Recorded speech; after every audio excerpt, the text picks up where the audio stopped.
Tahukah anda, Genting Highlands yang terkenal hari ini sebenarnya pernah dianggap projek mustahil.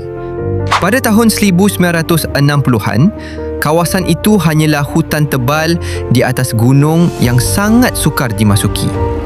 Seorang lelaki bernama Lim Goh Tong mempunyai idea gila untuk membina pusat peranginan di puncak gunung tersebut. Ramai menganggap rancangan itu mustahil kerana kawasan gunung itu curam, berkabus dan berbahaya. Malah, jalan menuju ke puncak terpaksa ditebuk merentasi hutan dan cerun berbatu. Kerja pembinaan dilakukan dalam keadaan hujan lebat, tanah runtuh dan cuaca sejuk hampir setiap hari. Ada pekerja yang sanggup tinggal di atas gunung selama berbulan-bulan demi menyiapkan projek itu.